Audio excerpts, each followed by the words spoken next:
I'll use this. I guess it'll work. I want to bring this meeting to order. Welcome to the, let's see, this is May, 2025 City of York Zoning Hearing Board meeting. You were before the Planning Commission already, and that has now brought you before us. We take their recommendations into consideration, but our vote is our own decision. Please silence your cell phones at this time.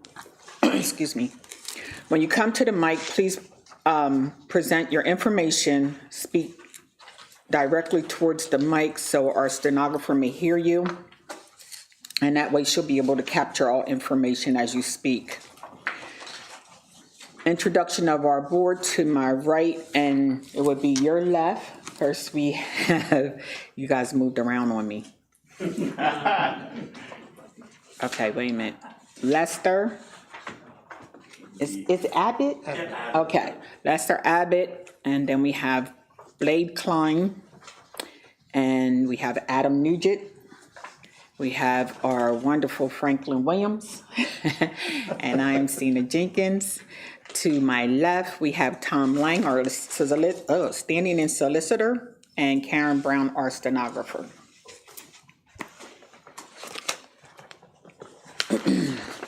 If you plan to speak or bring any information to the case tonight, I ask you now to please stand so I can swear you in.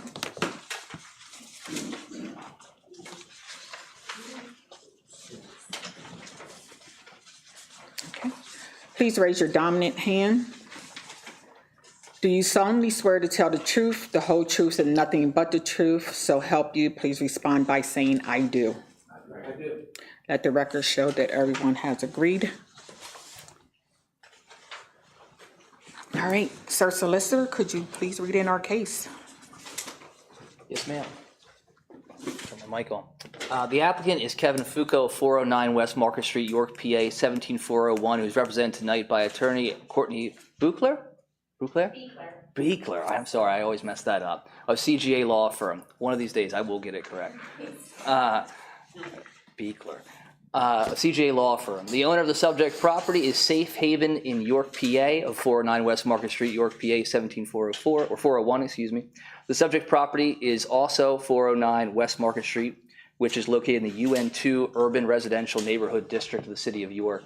The applicant tonight seeks two variances and a special exception. The first is variance relief from section 1304.01.4.05.002D to reduce the number of off-street parking spaces required by the proposed group home.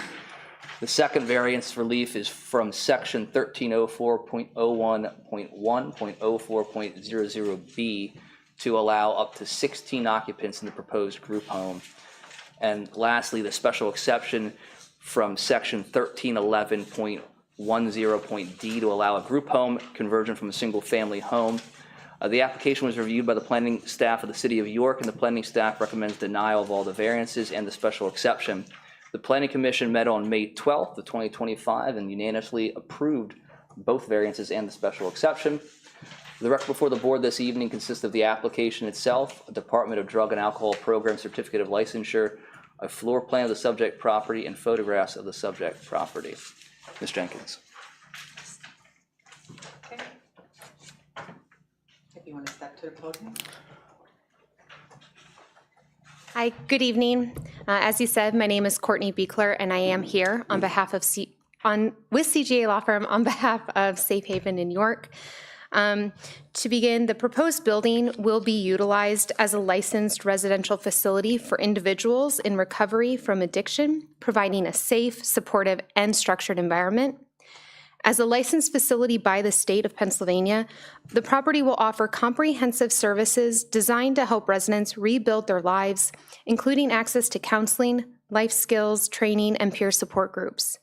The facility will focus on creating an environment of accountability and personal growth with a team of trained professionals supporting residents through the recovery journey.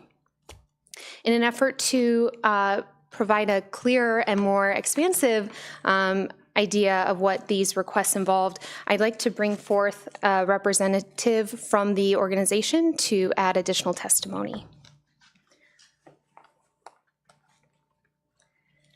state your name for the stenographer and spell it. Absolutely. My name is Joe, and I'll spell my last name because it's a very weird spelling, Grdich. It's Croatian. That's why it's one vowel. Grdich. The other side of the family in Pittsburgh spells their name Gerdich. I think I came from the dumb side of the family. We spell it Grdich. Well, So we won't hold it against you that you're wearing that shirt.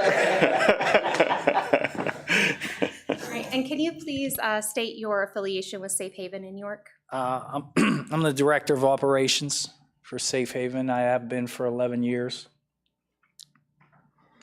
So moving actually backwards through the way your requests were provided, beginning actually with the special exception for the group home, that serves as the foundation of what we're requesting tonight. The identification of the group home will allow the facility to be used with its intended purpose. So with that in mind, can you provide testimony as to what effect a group home would offer in this circumstance? You mean effective? In other Like words, what what do we service? do? Basically, to keep it simple, we provide like a clean, safe, structured atmosphere for addicts and alcoholics getting out of rehab to start their recovery journey. We offer experience. We get them in counseling, life skills, very structured, role-orientated. What has to happen is, we do an intake. They come in, we tell them the rules. We have staff 24/7. And, we're no nonsense. Like we don't, you know what I mean? And we're helping guys to get back to be responsible adults. One of the requirements, you have to get a job, pay rent, abide by a curfew. When you leave our houses, you have to have a direction. There's no lingering. There's no loitering. This isn't sleeping all day.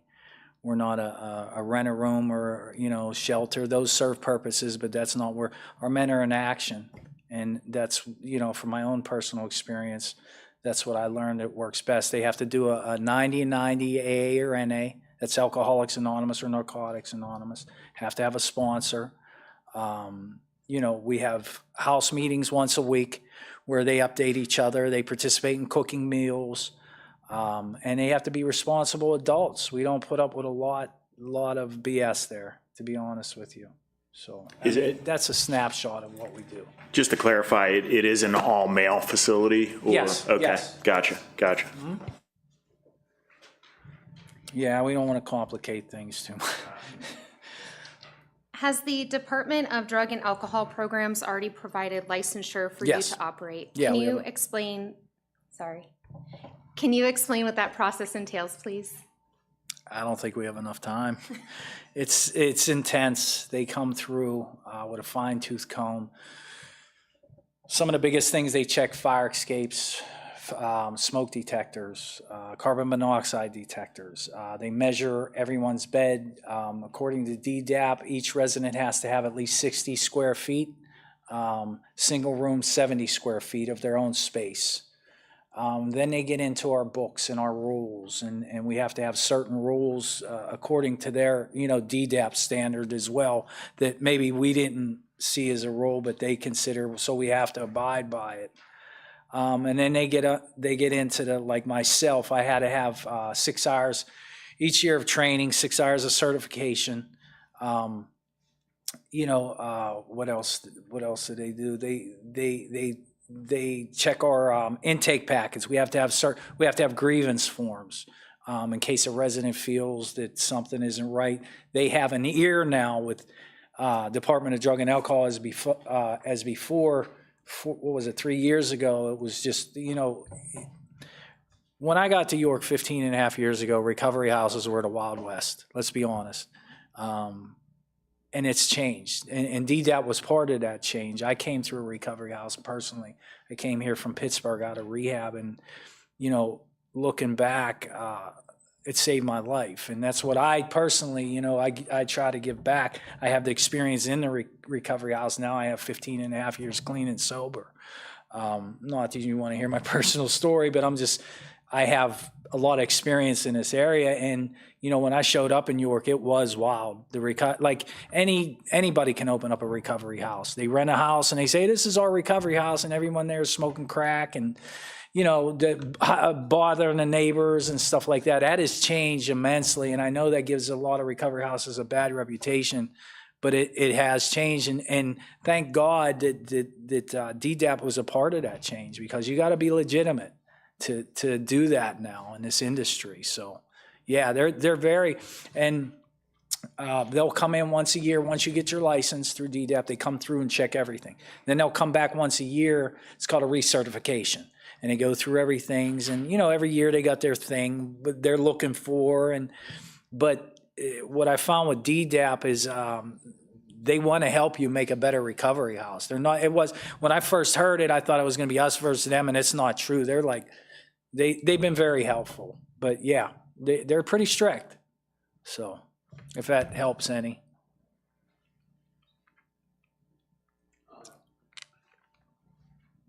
So I have a question for you. Do you Sure. operate any other, does your organization operate any other buildings within your facility? Yeah. Within your Mm-hmm. Yeah, we have three other houses. 409 will be our fourth. They're all licensed. Yeah. And where are they at? In York City? Oh, on West Market Street. On West- Yeah. oh, they're all Yeah. They're all walking. Yep. within a block of- Very easy to manage that way. Very a lot of supervision that way, because now we have eyes everywhere. We've been there for years and no one knows, because like that's what we want. We don't want, you know, our neighbors. We know our neighbors, and that's it. And that's a good thing.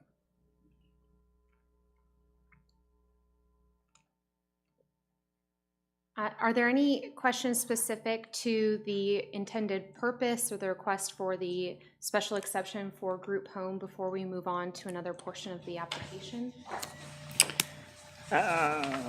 I'd sort of just like to get a question out to you. Thinking about this case from the perspective of someone who is housed at your facility, you know, this is, let's say, my mom or my cousin or my buddy or whoever happens to be there. What is the benefit for this person currently in your facility once this transition, should it be approved, is made? Is there benefit for the folks who are living at those facilities in this? You mean the client themselves? Exactly. The guys that are living there. Oh, Going yeah. from two spots with what, five people in them to one spot with 16. That's what we're after, right? I'm sorry, what do you mean? Two units. The way I understand this, it's 2 units, correct? Currently. Yeah, are you, like, there's 2 men rooms, is that what you mean? No. Two houses are combining into one. Oh, okay. Yeah. Is I'm that sorry. am I understanding? I just want to get a picture of this overall sort of, you know, from the. Yeah, so Yeah. if I may, within your packets, there are diagrams of layout, so you can see, although it was a 2-person multifamily home, I don't know what the maximum capacities were at that point, but by breaking down walls and restructuring, it does allow for the space for 16 individuals to live. And we can get back into what that space allotment is, if you want to talk about what a bedroom looks like. But there are no bunk beds, there are no people on couches. So there are individual living areas that DDAP has said this is the required amount of space an individual requires. And in a lot of instances, this is actually larger than that. Right. I don't know if that's what you were asking. Yeah, just to make sure I can get I'm trying to get this picture in my head.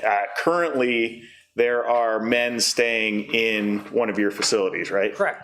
And how does that look right now? There are 2 units, is that correct? Like, Yeah. No, it's all one. oh, it's all one property. All one Okay. yeah, it's not separated. All one property, all one sort of space. Yeah, there's Okay. All right. No, that's okay. Yeah. we have a big, huge living room. Okay, And then there's on the second floor, there's a big kitchen, and then there's a back dining room, which is another TV room. Then there's the individual bedrooms. And then out back is a fenced-in backyard, total private. That's our smoking area out back. The guys, there's not a lot of smoke in front of the house. It's very, I don't know the word, fluid. okay, It's not separated, like they're not locked in anywhere, nothing like that. okay. A lot of movement. Gotcha. Yeah. I'm just trying to, in my head, get squared away on what we're trying to accomplish here. So this is, and Monty, can you help me out? Yeah. Yeah, well, with the group home use and everything, they would have to convert the property back to make it look like it's a single-family house. And with that, I think it was just like taking off a door or something that led up to the second floor apartment. I don't know how they did it or anything like that, but that's what, underneath the guidelines for this, it has to be a single-family home. And since it was already cut up into two, when they went in to go do everything, they said, well, it has to be turned back into single-family because Okay. we put that stipulation on it. If they sell it, So the city sees this property currently as a family. as a single family. If they go through and get approved, it will have to revert back to a single family. No, during the planning commission, you had confirmed it was a multifamily presently, Yes, it is. It is. and the planning commission's recommendation is that it would convert back to a multifamily. If we'd sell it. If you sell it, yeah. If you sell it, it goes back to the use that it was before you had it, yes. Can I help answer, Jeff? I know what you're asking. If you could come up to the, Kevin Fuco. The structure of it, okay? It's a 3-story building, Gotcha. okay? If you went in originally to two-family, you went in the main door, there's a lobby. Go through the next door. On the right side is a door to the first floor, Okay. which had at that time, I'm gonna say 2 or 3 bedrooms, a bathroom, a living room, dining room, and a kitchen. If you went straight up the stairs, the second floor and the third floor was a second apartment that had multiple bedrooms, bathrooms, living room, dining room, and kitchen area. Okay, and then Makes you had the opportunity to either go out the back door, and that would take you to the enclosed yard. The enclosed yard is fenced in. Across the back actually is a garage. It's a 2-car garage across the back, so we're totally encapsulated in the back space for our individuals. Okay, so that's how you bought it. That's how it currently is. That's, yes. Got it. We took, and technically, by just removing, as you went in the main floor, the door on the right, you took that door off, that opens everything up. Gotcha. And that's our issue, this door. Yes, that one door. I'm sorry. Got it. Got it. As soon as you just said that, we took a door off. Okay, all right. I mean, it's much clearer in my head now, thank you. Yeah, Yes, all right. makes more sense. I'd like to ask a little bit more about, Yes, sir. another member and I both, about an hour or two apart, decided we just have to see this property this afternoon. And I even wanted to see what I could see from the back, because it sounded from the planning commission discussion, Joe, you indicated that I think at one point you said something about we have a garage in the back. Mm-hmm. But then I think that Monty, the zoning officer, at another point said the property is landlocked. And I thought, well, I'm not sure I can square those two circles. So I risked traffic and managed to get it the whole way around the half block. And there is a garage that is accessible. I mean, you come out of the house and you walk back through. It's not a huge yard area, but it's very nice.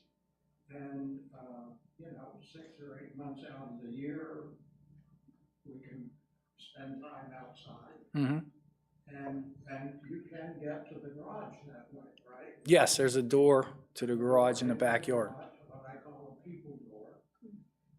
What plans, if any, do you have to utilize the garage? Or have you not? We're using it now. There's a resident parks there. I'm sorry? There's a resident that parks in the garage. Oh, great. The access for the garage, if you would go down, what would that cross street be? Newberry or Penn? Penn. You would make a left on the Penn, and you know where they're remodeling all that, right there? There's a little alleyway you make a left in, and that actually goes straight toward our garage. Yeah. Yeah, we utilize, and plus we have a little bit of storage in there too, but we have a resident uses that garage right now. I'd also like to ask if, since I was late getting my material, and I mentioned to you that I had visited the properties. Yes. I thought that you folks should know about this hearing this evening. I'm always running a little behind. That's okay. The news, and found out that they were you. That's us. You're in this, at two different places. Are you pretty confident, and you paid a good price for this property? I mean, it should look nice, and it does. Are you pretty confident about the need for it, about the demand?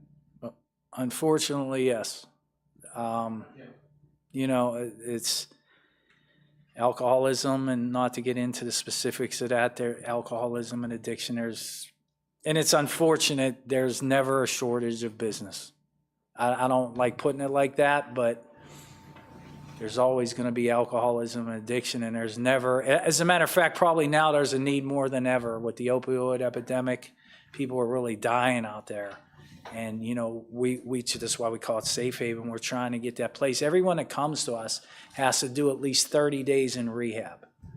So they've already got a start on this. And then what happens in rehab, and I'll keep this real brief about the recovery thing because I know that's not your interest. They make a decision to say, hey, I want to take the next step in recovery. What's after this? Or some of them, they burnt bridges with their wife or whoever that they can't go home right now. So we get them about 30, 40, 50 days clean when they're trying to start the real recovery journey. You know what I mean? And you know, for myself, it's a blessing. I can be an example to them guys of that. That I did this same thing, but in short form, there's always going to be a need. Yeah.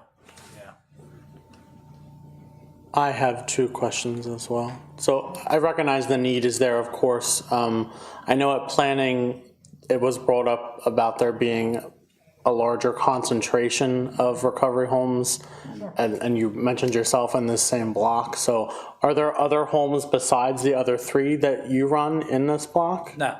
So, okay, yours would then be the fourth recovery home. Yeah, that's it.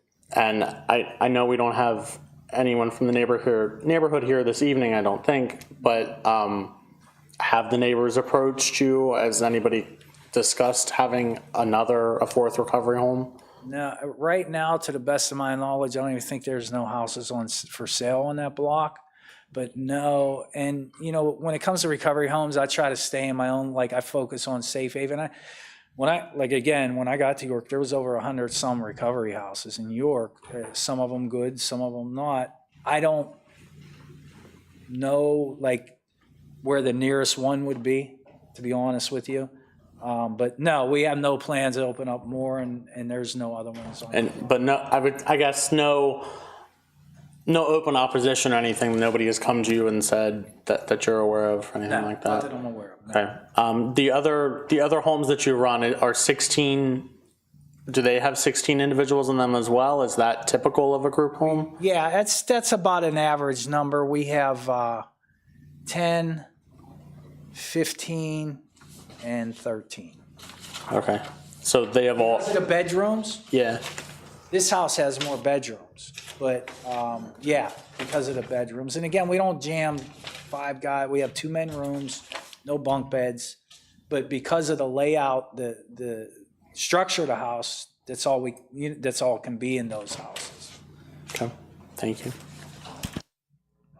May I add something in the way, I don't like to say correction, but really it is. It's not a recovery home like these folks operate. It's a state licensed halfway house for parolees. It actually was the first. You're saying on the same block? Right in the middle. It actually was there before anybody else was. It was there before you moved into the block. Really? Which house? It's there now? It's on the north side, whereas your existing homes are on the south side. Mhm. And I don't know how long it's been there, but it is very well run, of course, under close state supervision because of the kind of residents. And when you folks first approached the neighborhood, there was some resistance, some unease, but they had a lot of respect for that halfway house because it was so well run and there was never a problem. So I just wanted to add that to this, if approved, would in fact make 4 recovery homes and 1 halfway house. And I'm going to shut up now because we're not in deliberations yet. So I have an additional question. Sure. So whenever I too was just like Franklin was, I did go out to the building today and I did drive around, almost hit the guy on the ladder. Oh, no. Where on Penn Street there? Yeah, there at Nine Street. And so whenever I listened to the planning meeting on Monday, I was under the impression that most of the residents there would not need a vehicle. That's correct. And so tonight you're saying that at least one of them already has a vehicle. Yeah, we have 11 residents currently. One of them drives. And one of them drives. Mhm. Do you anticipate like half of them having a vehicle? No. From my experience, no.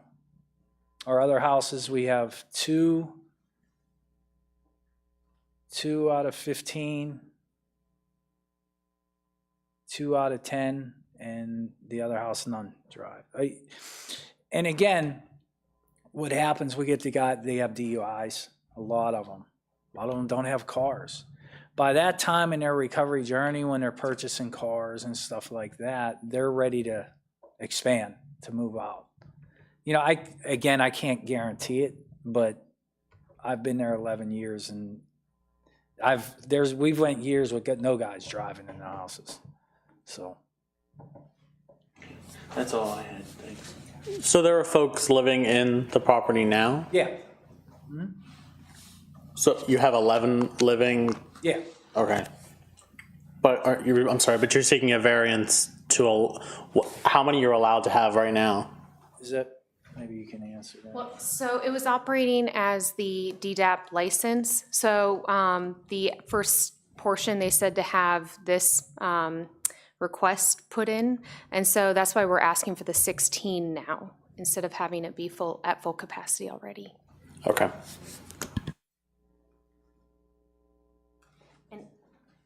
So if you wouldn't mind to elaborate a little more on the parking, in the event that there are, under rare circumstances, more individuals who require parking, can you discuss what plans you have in place to accommodate that need?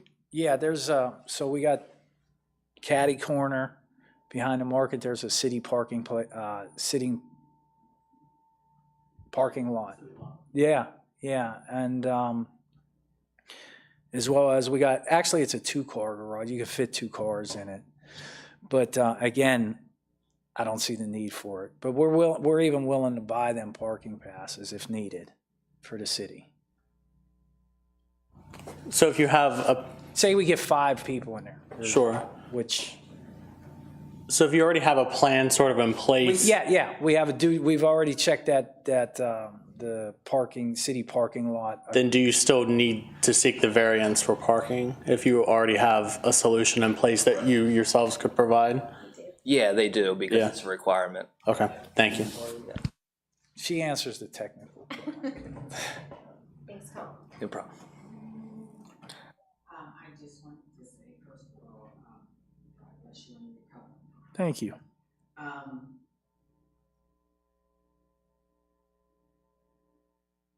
Are you going to be, the people that are coming in to help you, is that already structured as a program? And are all houses ran on that same structured program? Yes, all our houses is the same rules, same regulations. There's no special treatment. No, it's all ran as it has to be like that. If you're talking about, we already have a house manager. I'm there during the day, and then each house has a house manager that's there at nights and on the weekends. So it's basically staffed 24/7. There's occasions where, there might be in a couple hours, he isn't there, I'm in there, but there's always supervision. But again, by this point in the recovery journey, this isn't an inpatient rehab where they got to be watched 24/7. We're on the expectation that you've already made a decision and you have the willingness to change. As we know, that's not always the case. For the most part, though, there's always someone there looking. All the rules are the same. And the rules are in place to teach guys, not to get into the recovery end too much, but you have to be responsible adults and you got to follow rules. You can't just do what you want when you want, and yeah, and that's why we have some of these in place. And our hope and our goal is that you leave and expand and you get your own place and you start a career. But, at Safe Haven, it's first things first. Let's get you in recovery first. Let's do the basics. And then we have residents that grow. They start their own businesses. A lot of them that are still clean and sober stay in the York area. They become tax-paying citizens of York. I stayed here from Pittsburgh. Well, I live in Wellsville, but, I'm still in York. And yeah, so I hope that answers your question. And I will say, I do know that a good structured program like you have. It has to be. Because many years ago, if anyone wanted a good program, they had to be sent away. Yeah. And that became a burden on families because they couldn't get to them, couldn't go visit them, things like that. So, what you have going on, I think you're definitely needs it. Yeah. I'm glad, and I thank you for what you do. Yeah, again, like we talked about before, there's some houses that give all of them a bad reputation. Unfortunately, not to talk rude, they're pulling dead bodies out of them. Whether it matters, we've never had an overdose. The guys respect the house because we give them a nice house. Within rules.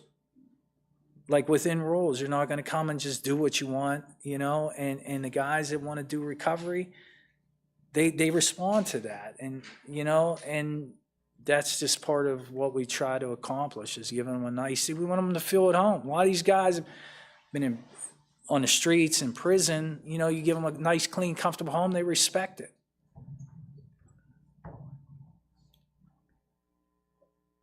Any more questions? About delivery?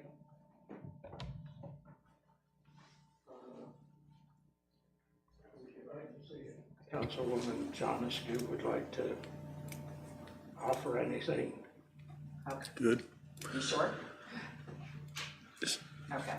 So yeah, I guess in regard to what we talked about recently with the difference between the variance and the special exception, this is sort of higher on the, ladder of intensity, I guess you could say. So, go ahead, yeah. Tom?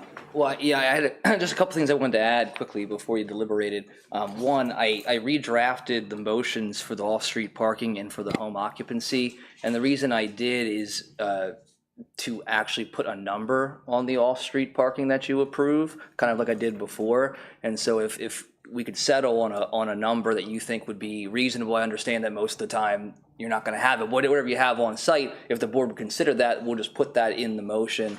And then secondly, for the motion on the number of occupants, I also just added to write down what number we approve. So the board, you don't have to approve 16, you know, I mean, that is what they want, and maybe that's what you'll do, but just to put it forward that you don't have to do that, and so you could change the number if you wanted. And the other item that I added on here was just to say that they still need to abide by the Uniform Construction Code of York, because the way it's written now, that didn't include that, and I just wanted to make sure that was caught. I'm sure they will, but we don't want to leave anything open. So I'll just pass this out, and you guys can consider it and go about deliberating. But and if you choose to deny it, which, you know, that's your decision too, then you could just go with what was written as is. Okay. But this is if you This just would be a approve it. motion. Okay, gotcha.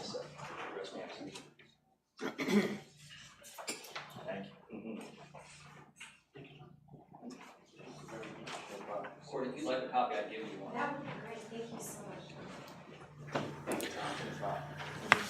Thank you. So as I'm understanding it, this has no bearing on the way this property is currently run. It simply allows the property to operate and serve more clients. Is that correct? That is correct. Yes, the licensure from DDAP has already been fully implemented. Gotcha. Okay. I'd like to, because a lot of our discussion has been what I call warm and fuzzy, and that's fine with me, but I would like to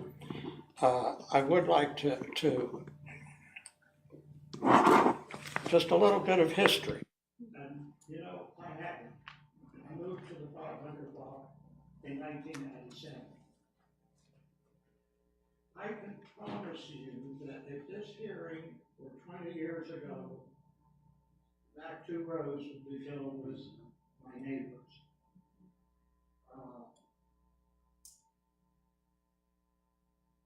How I miss the ones who are no longer with us.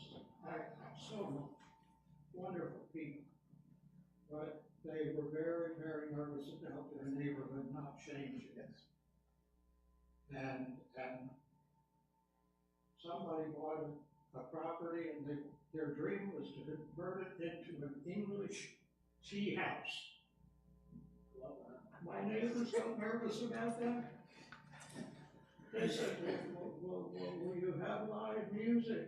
And my response was, I hope when you open, you have a string quartet playing Bach and Vivaldi in the gazebo in the side yard.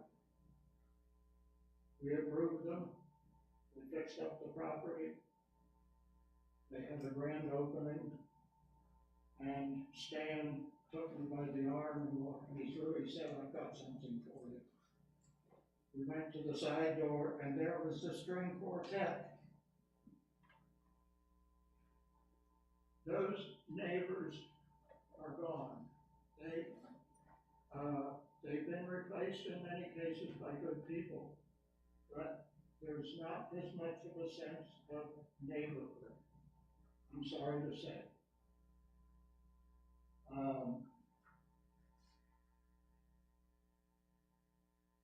But there are some arguments for the concentration that some of us are understandably concerned about. There are some advantages that this neighborhood has specifically for this situation.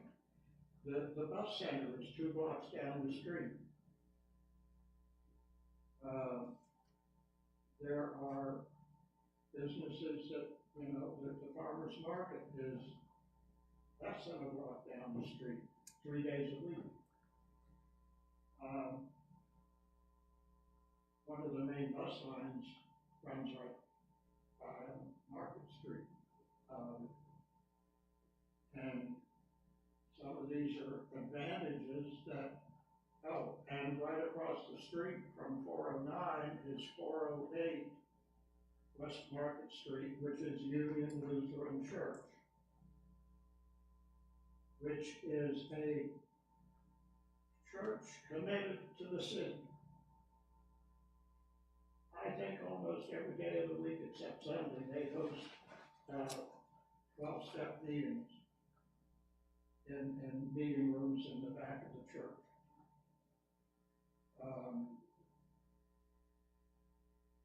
And they do other things to help the homeless, and they just, I should join.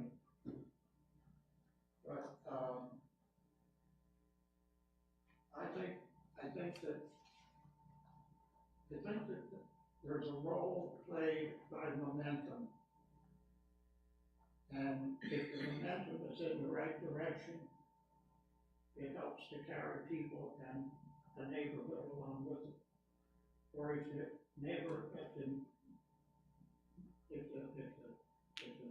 if it's negative, it also tends to carry people and neighborhoods along with it down. And I honestly had some concerns about this, about the number. If approved, these pictures, the photos are current, the inside photos, beautiful. I thought, is this not Trump Tower or something? The woodwork, the floors, and just beautiful. And far be it for me to try to suggest how you should run this, because you're doing better at it, I think, than I would. But try to be respectful of the beautiful building, and you know, I think it will help people, it will help your residents' mood to walk into it and see this place and say, well, they're not just sending us to just any dive. I mean, it's beautiful. I've taken too long. Yeah. I appreciate your time, but I have, like I said, 27 years as a neighbor here, and I've seen quite a bit of change. Not all of it good, but I don't include these people as part of the not so good change. I honestly don't. Thank you. Thanks, Mike. Appreciate you. So just to toss in a quick 2 cents, I recently did some work right on that street, a few houses down, and it was in the front of the house, on the sidewalk, front door, and I left my tools out as I was in and out, as I was here and there. And when you're a contractor, you tend to worry about your tools a little bit, but I didn't worry so much to the point. Guys, gals, folks were coming by. A lot of folks came by and asked if I had work, which never offends me. I mean, that sounds pretty awesome that people are looking for, you know, good, strong work. I haven't had any issues while I was in that area, and I think that's a credit to places like this that, I mean, keep a beautiful property for the guys who are really trying to, like, you know, make something happen in their world, maybe for their families, maybe for other people around them. So yeah, I appreciate it. The only concern I have is how does a group that's used to being around, you know, what, eight or nine guys, how does that group sort of, I don't know, assimilate, and how does that dynamic change when there's 16 guys?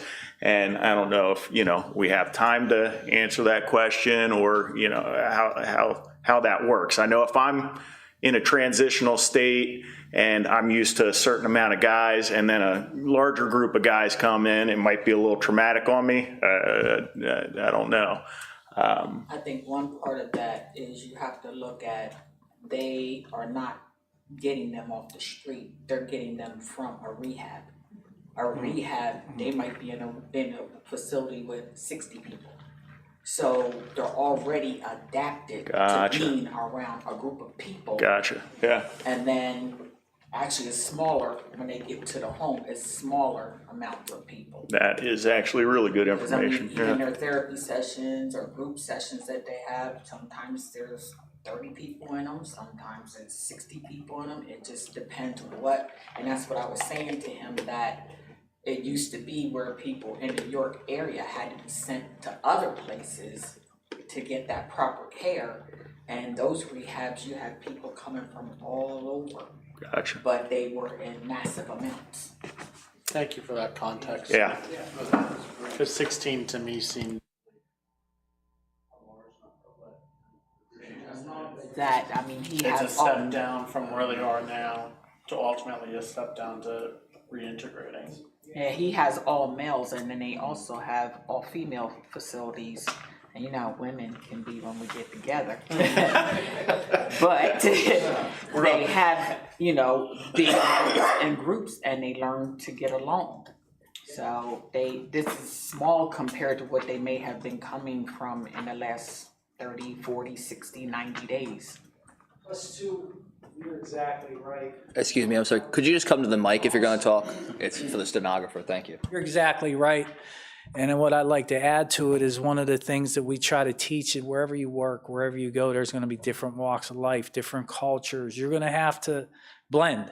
You know, the good news is we got, you know, as of now, we got a lot of guys doing the deal, so they'll find support as well, like different support systems. And also, listen, the things you don't like about the recovery house, guess what? Stay sober, you never have to come back. It's just, you know what I mean? That's one of the lessons we teach too. But when you go out in life, Walmart, a job, you might be working, you got to learn to be around other people. You can't just, you know, one of the things with alcoholism addiction, we like to isolate and stay away. So now, plus they find more support. But yeah, you hit the nail on the head perfectly. Thank you. That's all. I just wanted to add that. And I think I read you had 3 total bathrooms as well. Yes, So, yes. And I think, Absolutely. You have to, DJ, you have to. Okay. I don't know the exact number, but so many bathrooms per person. and that's a question that I've tried to be asking on some of these other group home and rooming house and facilities, and not all of them have that many bathrooms, Yeah. so. You're very good at what we do. You really are. Joey is. So I believe, didn't the board a few months back approve an all-women's facility on the east side there at the old St. Joe's Church? Yes, we do. And all that, so, and I live near that, and so I've been keeping an eye on that, and they seem to be doing pretty good over there, so. Lester, you're very soft-spoken, and Blade just almost as much. Do you both have your microphones turned on? Mine was on. Oh. So Friendly you hit the mute reminder. button, right? When your red light's on. Oh, when we're, okay. Your public did not hear most of what you said. Oh, okay. Thank you, Franklin. Sorry about that. Do we want to do stipulations like Tom has suggested? Makes sense. At least for the parking? Yeah. I would be in favor. You all said you could do probably up to 2 spaces. Is Yeah, that- they presently have parking on site for 2.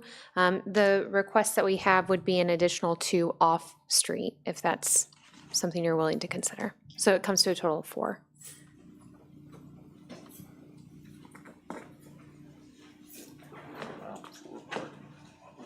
No, did I say that wrong? Yeah, I'm confused. Okay, Cause the oh, maybe, you know, ordinance let me. requires 3 and yours requires 2. Can you say that Oh, again, right. Monty? Yeah, so The ordinance, you have to provide 3, but you only have a 2-car garage. Yes, thank you. Yes, that's what I meant. So the one. Thank you. Thanks, Mom. Yeah, So yeah, it'll be 2. yeah.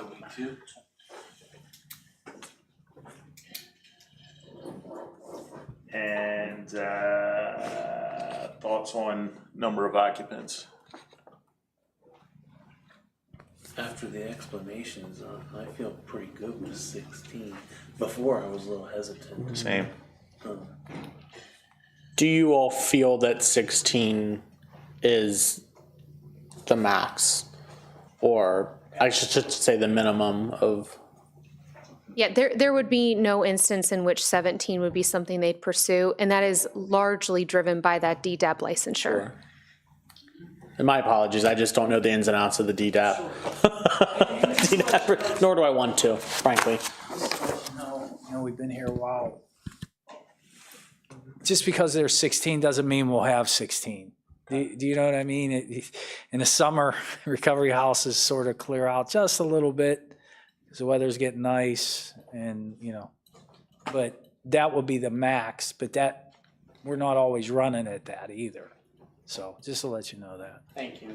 I just want to put two things out there when I was reviewing for this, and I don't think it's going to necessarily change the board's mind at this point. But the group home, the actual section 1.04.001, the group home, under the special exceptions, if they change the number of occupants, they're supposed to let the board know, come in and basically request a modification of what that would look like. So you'd be approving up to 16, and if they wanted to go higher than that, they'd of course have to come back to you anyway to go further. And the second item, and this is just a point of clarification, because I think there was perhaps a mistake, and maybe Monty can chime in if I am wrong. But the actual number of parking spaces is supposed to be 2 off-street parking spaces for the first 5 residents.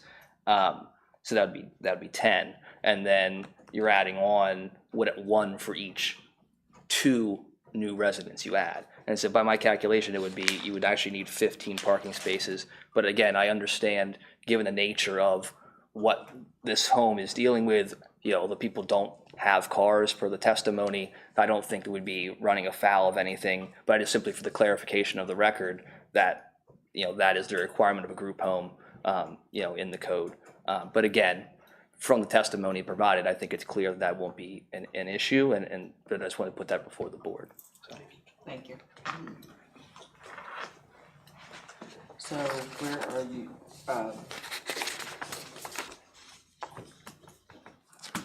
So first, perhaps maybe do the motion for special exception, because that's kind of the overall concept, and I didn't have any changes to that, besides the fact, unless the board want to put on the contingency that after if the applicant moves from this location, it reverts back to a multifamily property. I believe that's what it was.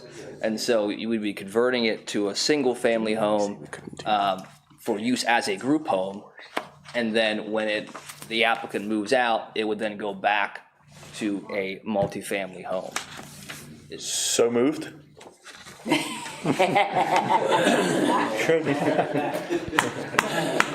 Should we leave that with a somewhat vague multifamily, or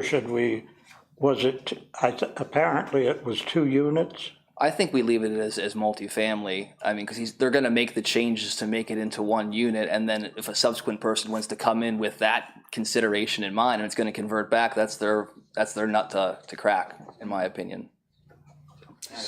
So I'll make the motion as Tom stated it. Is that okay, Tom? Can I say that? The record, and I have it reflected, and I'll make sure that the findings and conclusions are accurate.